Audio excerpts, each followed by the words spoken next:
please, I welcome to the stage Mr. James. Thank you. I might not use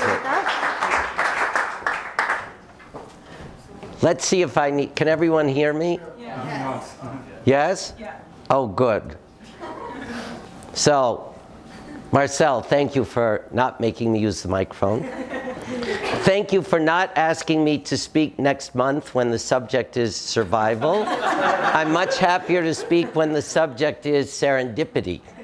And I'm actually very happy to see all of you here. Some of us who are coming here for the first time are very happy always to find initiatives around Jerusalem that are just like this. They exist all over the city. And I'm sure that nearly all of you, maybe all of you, actually feel the creative power of this city and know that when you're out there in the rest of the world and you want to talk about the best place to be in Israel, it is Jerusalem. And if you're in my field, which is about cultural creativity, more and more you feel the sense of young people growing into this field and these disciplines, wanting to tap the creative resource that is Jerusalem. So seeing all of you here this morning is really great. I've not done this before. So Marcel, thank you for getting in touch with me.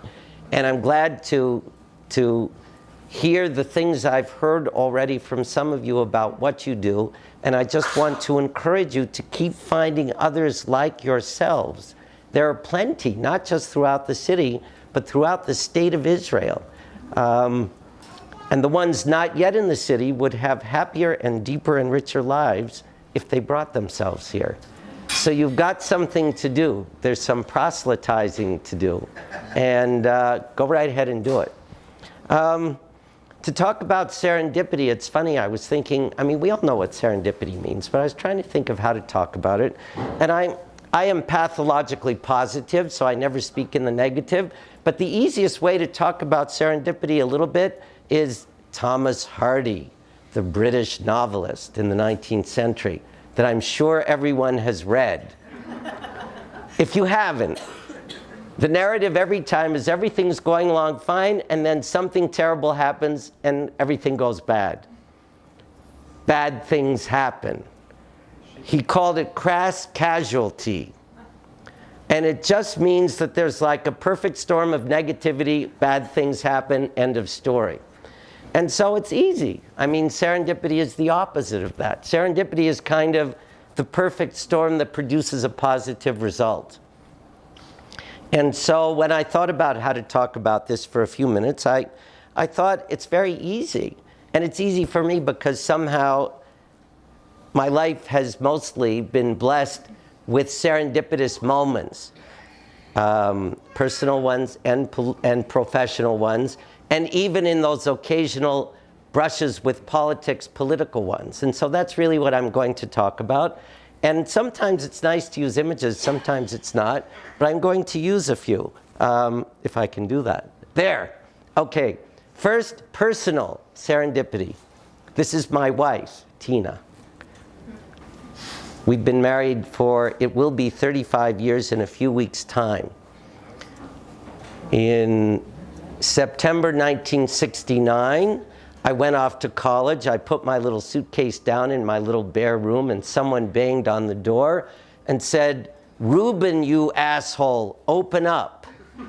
I'm not Reuben, but I opened up. And it turned out to be a guy whose name was whose name was Mark Schwader, and we became instantly great friends. And we are still great friends many, many years later.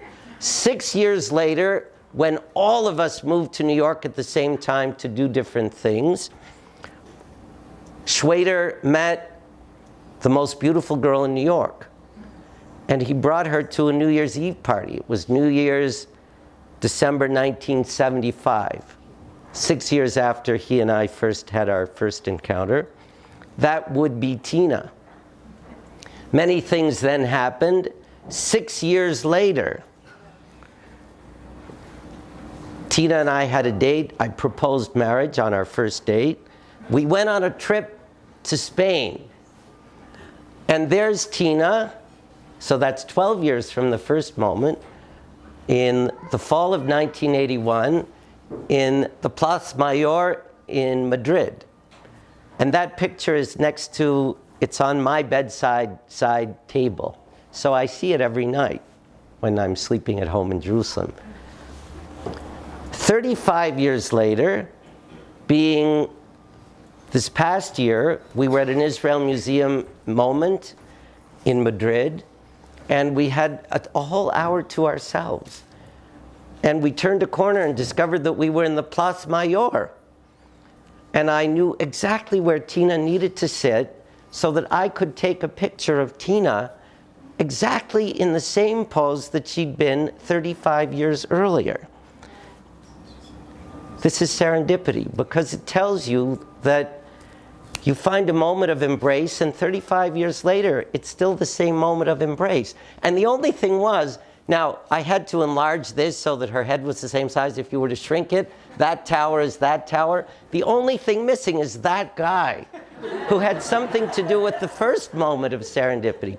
But this is how I think in broad terms about serendipity and its extension into, serendipity is a moment. You have a moment of serendipity, but this is how it extends and becomes part of a contextualized history of, in this case, a life. Here's a guy, I don't even know his name. I can't tell you his name, but he looks like, and I met him in Beverly Hills in California. I've actually been seeing him for 10 years. Every year he turns up at an event of the Israel Museum. He's the companion of the sister of someone who's close to the museum. We say hi. He has a very thick Eastern European accent. We don't really speak very much with each other, but we know each other. But look at him. Where does he looks like he's from? Where does he look like he's from? Somewhere in Eastern Europe. Not quite the Pale of Settlement. He's too colorful for the Pale of Settlement.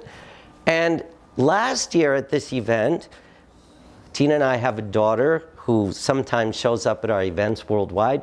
Lily is very personable. She can talk to a wall. So she started to talk to him. And he speaks in a very heavy Eastern European accent. And Lily, our daughter, said to him, "You sound like you're from Eastern Europe. Where are you from?" And he said, "Oh, I'm from a small town on the Tisa River, just where Czechoslovakia met Romania when I was born." And Lily said, "Oh, that's funny, because my grandmother was from a town on that." And he said, "Oh, you probably don't know the name of the town." And Lily said, "Of course I do. It was Tisa Ulak." And he said, "I was born 3 kilometers from Tisa Ulak." And Lily said, "That's amazing." And then she said, "When did you move to America?" And he told her somewhere in the 1930s. And she said, "Where did you move?" And he said, "Well, I moved to outside of Pittsburgh." And Lily said, "That's amazing. My grandmother moved to outside of Pittsburgh, and so had my grandfather's family. And my grandparents grew up there separately and met there." And he said, "Oh, you probably don't know the name of the towns." And she said, "Of course I do." And she named Charleroi, where my father was from and where his father's business was, and Monessen, where my mother was from, and Belverin, where I grew up. And he said, "You know, this is amazing. I can tell you a story from the summer of 1952. And she's looking at this 90-some-year-old man, and it's like this engaging thing, and I don't even yet know about it. I will in a few minutes' time. And he said, "You know, when I moved to America, and I got to Pittsburgh and lived in McKees Rocks, which was another sort of dismal small town outside of Pittsburgh, and I was in the business of helping people set up clothing plants. And I got sent to Charleroi, Pennsylvania, to set up a plant, took the bus there, did my work. At the end of the day, I didn't have enough money to take the bus back to Pittsburgh. And I went on Main Street, or whatever it was called, and I walked up and down, and I looked for a store that might be owned by a Jew. And he saw Snyder's Furniture. And he went in, and he's telling Lily this, and he said, and there was a really big man with wavy black hair named Bernie. And he said, this guy, I talked to him, and the guy said to me, "You sound like you're from Eastern Europe. Where are you from?" And he said, "Oh, a small town on the Tisa River between Czechoslovakia and Romania." And Bernie said, That's where my wife is from. And of course, I had the same conversation, but this is 64 years earlier. And my father discovered that this guy was someone nearby, and he drove him back to Pittsburgh, and that was the last they'd ever met. That summer, that guy's son had been born, and a few months earlier, I had been born. And my father passed away several years ago, but this is like to meet a guy that you've known for 10 years and have not been polite enough to talk to, but to have a daughter who speaks to him, who discovers that he knew your father for a brief moment in time and had a distinct memory of your father. This is like a deep and enriching thing about your life that doesn't just affect you, it affects your child. That's serendipity. So those are two stories that are personal. He does look like he's from that little place, right, between Czechoslovakia and Romania. He has that darkness and sadness in his visage, which says something about that. So, that's personal. Professional, of course, or not of course, but some of you may know that I've spent the last 20 years at the Israel Museum. This is a story which is definitionally serendipitous. I grew up in one of those towns that I just mentioned, a dismal industrial town south of Pittsburgh on the Monongahela River, a town where in the region, they mined coal and they processed coke and then they made steel. And it was pretty dismal there. Those of you who are mature enough to have seen a film called Deer Hunter, many years ago, that town, our town was like that town. It wasn't pretty. And yet somehow, when I grew up there, I knew as a small kid that if you walked away from the town and went up into the hills above the town, I didn't know then that you were talking about revealing context. But I knew that if I just went up on the hill behind our house, I saw a very beautiful river valley. And it was blighted right by the river. But if you just went above it, you were seeing another landscape. And you were seeing another story. And, you know, I was about 8 years old. But still, I didn't know these words. But I realized that I was looking under the moment and seeing the landscape. And then, interestingly, a tributary of the Monongahela River is the Youghiogheny River. Now, who knows what great American modernist architectural masterpiece is on the Youghiogheny River? Falling water? Yes, who said that? Stand up. So, I didn't know what falling water was. I didn't know who Frank Lloyd Wright was. But the place to go to do the rapids, such as they were around us, was the little tributary of the Youghiogheny River where falling water was built. And from the age of 8, because before 8 you weren't allowed to go there, but from 8 until 14 when I was sent away to school, every summer I would go to this place and I'd look at this piece of architecture and I would think, and I didn't know these terms, but I saw a building sitting in the landscape, and I saw what happened when you put architecture in the landscape and how powerful it could be.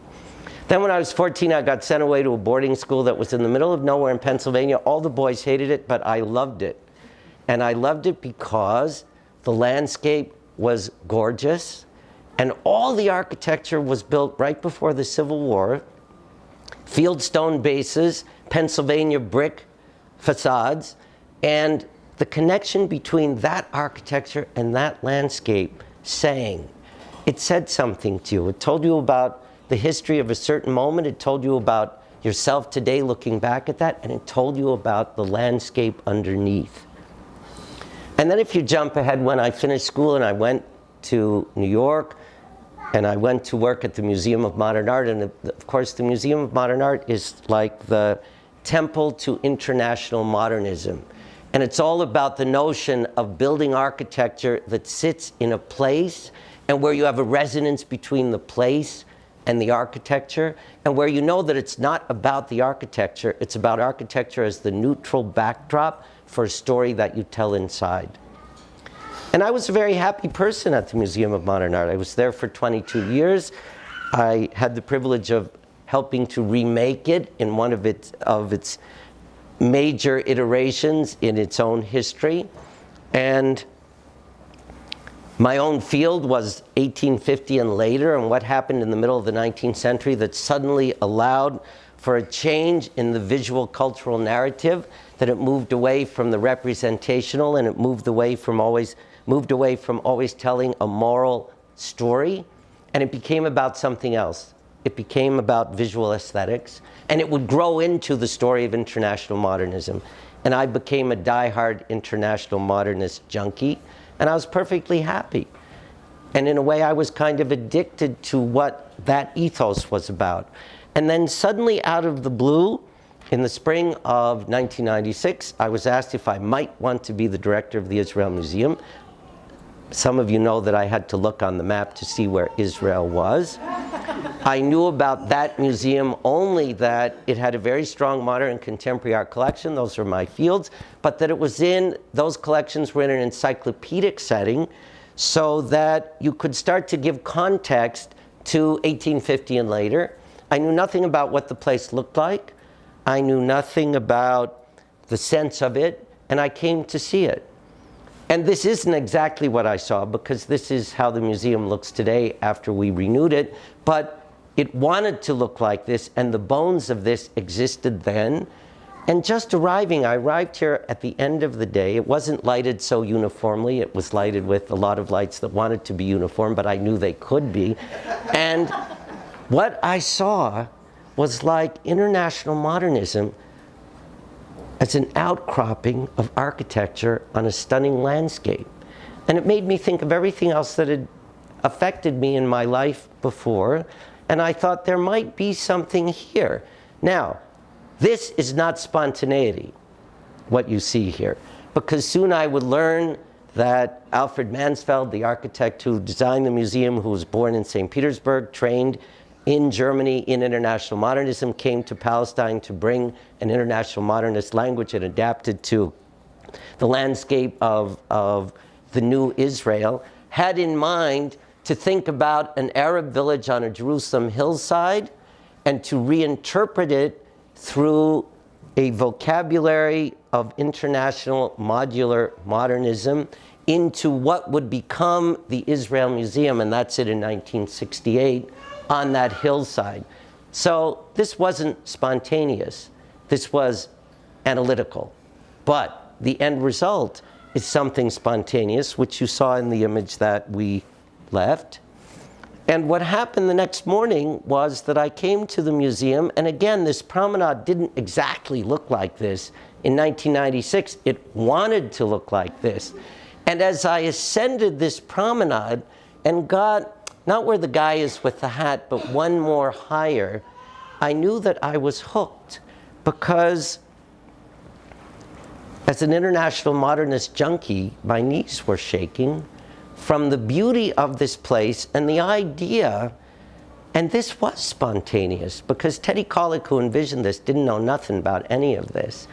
But here I was on a site which used international modernism to lay an architectural vocabulary and an envelope on a powerful landscape, and once you entered, it would become the backdrop for telling a narrative which then didn't exist, but all of the material needed to make it happen was within there, and allowed us over time to make what you know there today, which is the backdrop for a story that starts 1.5 million years ago and comes to the present, and that relates to the mantra that all things connect over time and around the globe.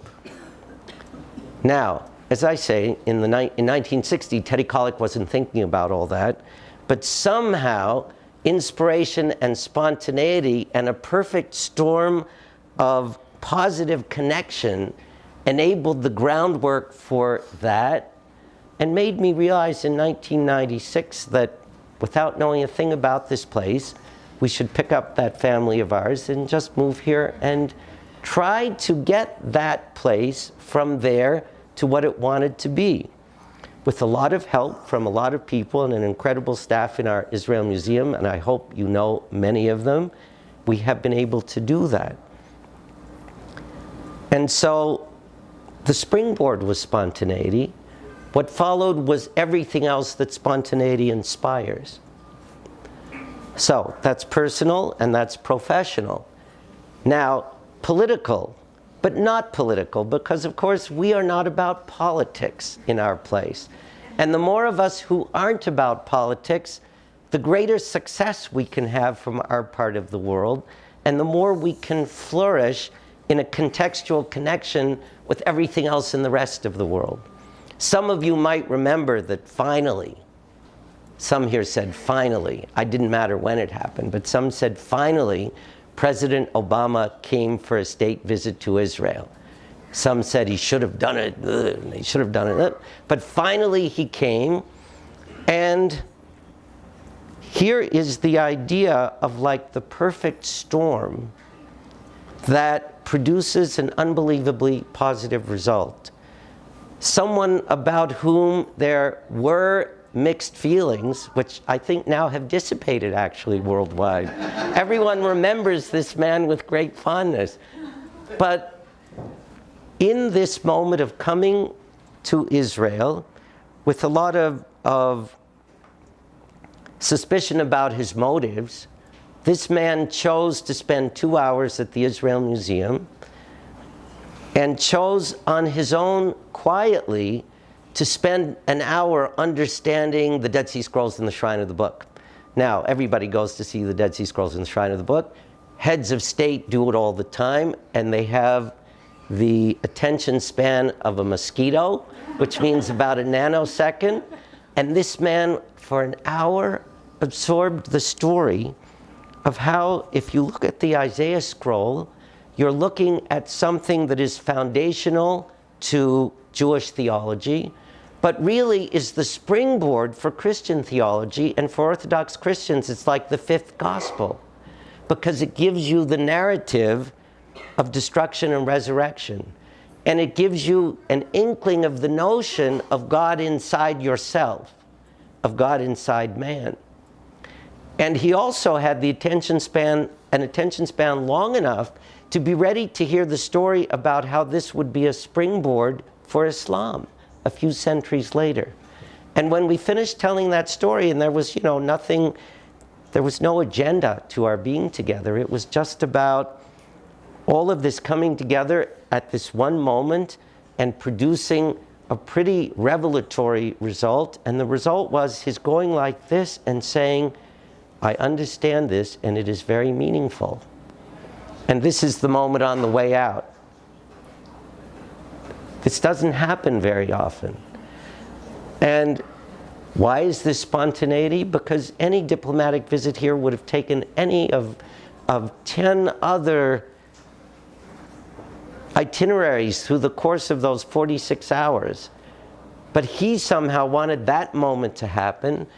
And look how it allowed something that might have been political instead to become something with huge and deep cultural meaning. An exciting moment.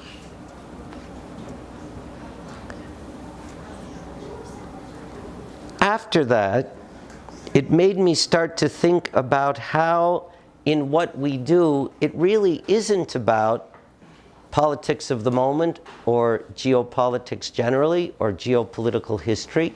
It's about the landscape under all of that political movement of the moment. And it made me realize that what's important, not just for the Israel Museum, but for museums everywhere, is to use the cultural material that they have, the stuff that goes under geopolitics, to the landscape and what's under the landscape, what built the landscape, to tell stories. And they can be stories from the past that talk to you about the present, or they can be stories in the present moment that amplify and illuminate what's happening in the present. So I'll just show you two examples. I hope all of you saw this beautiful small exhibition a year and a half ago. of the only 3 bronze portrait busts of Hadrian that survived from the time of his empire. You didn't all see it? Yeah. If you didn't see it, you missed something amazing. It's only 3 things. And you know, we brought these 3 things together because the museum had turned 50 and we had many ideas that we implemented. And one simple idea was that for each of the collecting wings of the museum, the fine arts, Jewish world culture, and archaeology, we would take an object or 2 from our own collections and pair or trio those objects with loans from sister institutions as tributes to the Israel Museum on the occasion of its 50th anniversary. In this case, I hope you all know that of the only 3 bronze portrait busts of Hadrian that survived from his time, the most beautiful one is our own. Now, you know, in Israel, they say that all the time, our cows give more milk and all that stuff. But in this case, it happens that the one in the middle, which is ours, which was excavated only about 25 years ago in Beit Shan, is the most beautiful. Because the aesthetics of where we are today really were at the core of the aesthetics of the classic Roman aesthetic vocabulary. So this is the best one. The other 2, the one on the left comes from the British Museum in London. The one on the right comes from the Louvre in Paris. And we weren't even thinking about what I'm about to tell you. We were just reacting spontaneously to the opportunity, knowing that we had one, that the British Museum and the Louvre are friends of the Israel Museum, and that they would lend these to us. And here we would have a nice statement of tribute from sister institutions that we like to think are in our league, to us on the occasion of the anniversary by allowing us, for the first time, to put these 3 bronze portrait busts together. They came, we put them in place, and we started to realize the message, the deep meaning that that little sort of curatorial spontaneity brought together. And the meaning is this. Hadrian, of course, ruled the broadest expanse of the Roman Empire, from Iraq to Great Britain. And he ruled it during its golden moment, during its best and most peaceable moment. These 3 heads are fascinating for us because they're the same guy. These heads were all always sculpted from the same model. But depending on who was interpreting the visual attributes of the model, which was just a profile on a coin, he looked different. So the one from the British Museum was done way at the western edge of the empire by people living in Britain at the time. And it's an entirely different aesthetic. Maybe it looks like the people who lived there, but it doesn't look like the people who lived and had a visual dictionary for creating these portrait busts here. And it didn't look like the one from the Louvre comes from Asia Minor, comes from somewhere in Turkey. And again, it's a different visual aspect. And we started to think about that, and it was its own sort of first level of enlightening interpretation. And it was about the idea that you can have people in an empire all across the empire, but they represent different ethnicities. Those ethnicities have a different visual sensibility. They have a different aesthetic culture. And they are all one. They lived in a golden time, in a peaceable time, and yet they depicted that emperor according to their own sensibility from their own subculture. Now, if you think of what's happening in the world today, that's like a really interesting message, because what's happening in the world today that has really shaken the world is happening exactly across the same landmass from Iraq to Great Britain. And here we're telling a story that in 130 AD, people lived peaceably across that landmass using different languages, different vocabularies, and seeing things differently. And of course, for us locally, the footnote to this story is that 5 years later, having said that he was prepared to rebuild the Second Temple, somehow something changed Hadrian's mind, and he returned, killed 600,000 Judeans, expunged Jerusalem, and erased Jerusalem and Judea from the world map. That's a different story. But again, these are stories that take from this cultural material from the past and sort of help you think about something that's happening in your own time. And you know, in our group of museum directors, we talk about this all the time now, because people say, you know, museums are becoming less and less relevant. The truth is, the more museums hold these kinds of treasures, and our curatorial spontaneity enables us to do this, the better it is. Now, to come to a story of the moment, and this is not a promotion for the exhibition Ai Weiwei, Maybe, Maybe Not, which is opening 2 weeks from today at the Israel Museum. This is a story about spontaneity. You all know who Ai Weiwei is? Okay. So after his period of arrest in China, when China loosened its stranglehold again, I think for practical reasons, knowing that it would be hard to do business in the West if they continued to hold Ai Weiwei under arrest. So they released him. He lives freely in China, but he's chosen to live mostly in Berlin because he has better gallery support, studio support, and he can work worldwide. Is he a great artist? I'm not sure, but he may be the greatest artist of the moment because his focus is on the condition of humankind today. His focus is on humanity and the state of humanity. This is sort of an iconic image of him looking out at the world. But here, almost exactly a year ago, sort of in the middle of May, he is filming, he's working on a multi-year project on refugee migration, which is a film project. He's traveling to all of the locations across, really across the same landmass that we mentioned with regard to Hadrian, and he's filming, and he was in the West Bank, and I had a phone call on a Thursday saying that on Friday morning at 10 o'clock, an hour and 20 minutes ago, he wanted to come and see the Israel Museum. He would have an hour and a half. Could I do it? And I said, of course I'll do it. And I got there at 10 o'clock. And at 11:30, he hadn't arrived. And we thought, well, he's blown us off. He's not the man we thought he was or hoped he was. At 11:30, he arrived. And his whole entourage was shouting, Weiwei, we're late, we're late. We have to go see this and that, and we have to be at the airport because our plane is at 4. We have to leave at 2 o'clock. And he said, I came to see the Israel Museum, and we are staying here for an hour and a half, and then we're going to the airport. For the next hour and a half, we saw the entire Israel Museum. We saw this entire story from 1.5 million years ago to the present, and I explained this mantra about how all things connect across time and around the globe. He's like a social media junkie, so he was Instagramming and doing all that stuff. As we went, and all over the world, people were seeing this, and my phones were buzzing away in my pocket because everyone was watching this happen. 3 months later, Weiwei, through an intermediary, reached me to say that he'd been so moved by the experience of this place that with all the museums lined up with commitments for exhibitions, if we would give him certain dates and certain space, he would do an exhibition with us.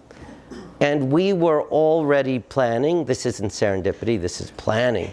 We were planning a season just now of art and artists in our time because we already, based on Hadrian and other stories, realized that we wanted to do a season of exhibitions where artists' messages were meaningful for the moment. Not politically, but as a form of enlightenment. And so we thought having Weiwei in that constellation of artists would elevate it in a dramatic way. So we offered June 1st, 2017, and we offered space, the entire top floor of the museum. And he said he was willing to work on it. On November 4th, we met in New York for 4 hours. We had an incredible discussion, which for him sort of started with the kind of political focus that has been on his mind in recent times, but for us started with the point that we're not about politics, we're about these subliminal messages that help you understand the moment in which you live. And we came finally to a narrative which is about the people of China and the people who live in Israel, all of them, all the people who live in Israel, and the way that they are the current manifestation of 5,000-year-long cultures, single cultural heritage, single language, bracketing Asia with sensibilities that resonate. He lived in New York in the 1980s and for some reason lived on the Upper West Side, so he went back to China with the idea that everyone in New York was Jewish. And back in China, it is true in China, there's this amazing thing a mystical thing between the Chinese and people in Israel, because they're very similar. Their value systems are similar. They believe in family, education, and hygiene. They are generous in the ways that they can be. And the Chinese have a great admiration for people here, but they don't understand that there are so few. And people here, you all know, have great admiration now for China, and no one here can count to 1 billion, let alone 3 billion. So the understanding of who lives there, it's like a mystery, but it's an engagement and it's a fascination. And so this began with spontaneity, with Weiwei. It continues at the moment. On Sunday night at midnight, I had a little email from Weiwei saying, I welcome you to my studio at 11 a.m. on Tuesday in Berlin. And you know, I sort of have a schedule. But I knew that this was not a moment to like say, I'm busy. And I left the next night and I got there and had the most amazing 5 hours that I perhaps ever had in my life, sitting across from an artist, having a discussion so deep and so personal, at the end of which he said that he really came on the spur of the moment to see this place, knowing only a little bit about it, but he left with a sense of conviction about the importance of the story that we have here. So, again, spontaneity is what it is, but it's a positive, and it leads to other things that can be deep, meaningful, and not of the moment. And so in 2 weeks' time, actually, we are opening this amazing exhibition. Why won't we go to the last? We're opening this amazing exhibition. It's a sequence of monumentally scaled metaphorical installations by Weiwei, where the theme of each metaphor is something that means something to people in China and it means something to people here. The first one is easy because it's sunflower seeds, and you all know about his sunflower seeds, millions and millions of them, each handmade, each of porcelain, hand-painted. And they've been shown before, but they've never been shown in a place where it's about the people in China who eat them and spit out the husks, and all the people who live in Israel who eat them and spit out the husks. And you know, he does this incredible thing with wooden trees. And in China, wooden trees, dead wooden tree fragments are about retaining the spirit of those who preceded you. Here, the story of the tree is really related to the olive tree, and it goes back to how old olive trees can be, and the notion of sort of the immortality of olive trees and their connection to Jesus in the Valley of the Cross, next to the Israel Museum, and the notion of the wood of the true cross that may have come from an olive tree in that Valley of the Cross. So we're doing a huge grove of those olive trees inside. And outside, for the first time, he's produced 3 trees cast in iron, really monumental in scale. These are like 28 feet wide and each weighs 14 tons. And they've never been shown before. The first time they will be shown is here on our campus, and of course connected to the shrine of the book, not spontaneity, careful thinking about where to place them so that this iconic moment is forever indelibly etched in everyone's mind relating to the landscape and architecture of where they are. These are already in place, and you should come and see them. But it's only to end with the point that spontaneity is like great and amazing. The flip side, crass casualty, is something you want to stay away from, but that part's not up to you. Nor is spontaneity up to you. But when spontaneity, with all of its positive radiance, strikes you, seize the moment and use it, because from it you can do something good.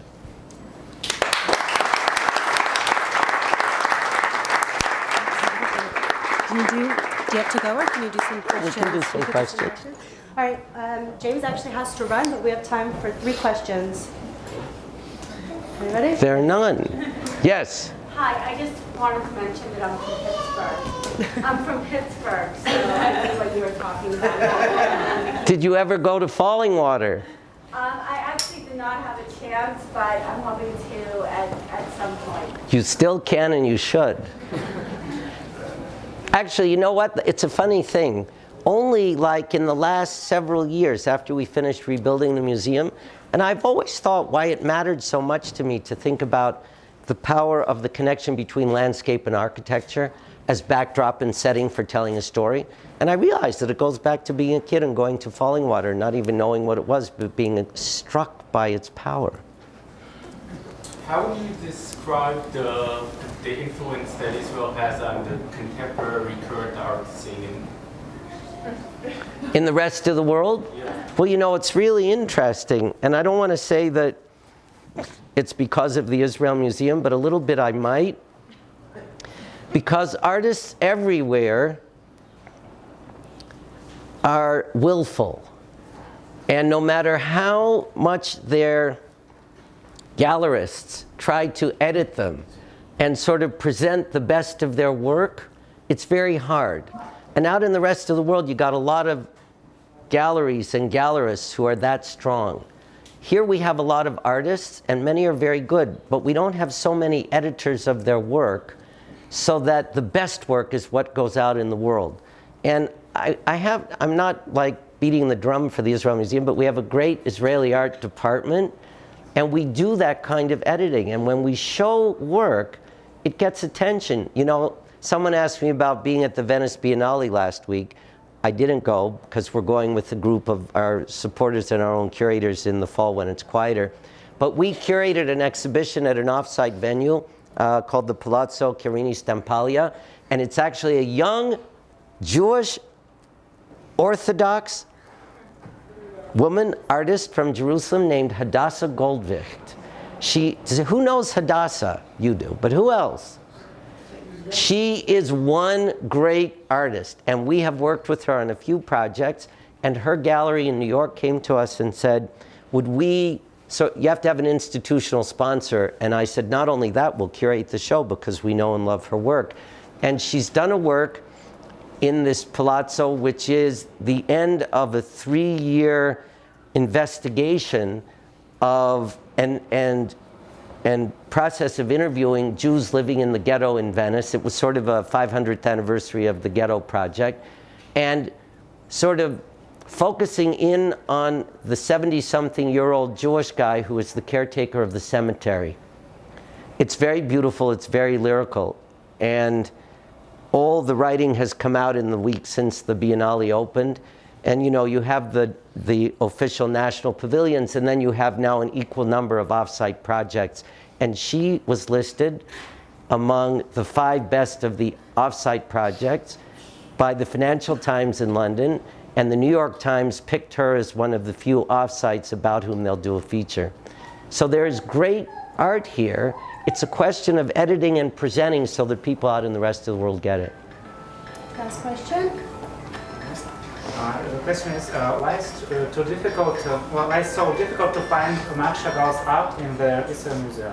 Why is it so difficult to find? Marc Chagall art in Israel Museum. I know it is, but it's difficult to find it. You know what? I'll tell you, we have a lot of Chagall, and we send big Chagall exhibitions out all over the world. But remember, the Israel Museum, you know, we have 225,000 square feet of galleries. Most museums, even the grand ones, don't have that much gallery space. And we have to tell 1.5 million years of a story in 225,000 square feet. So Marc Chagall is in there always with a few very important works, but in the scheme of 1.5 million years, he's got a lot. Thank you very much. Thank you for joining us today. Pleasure.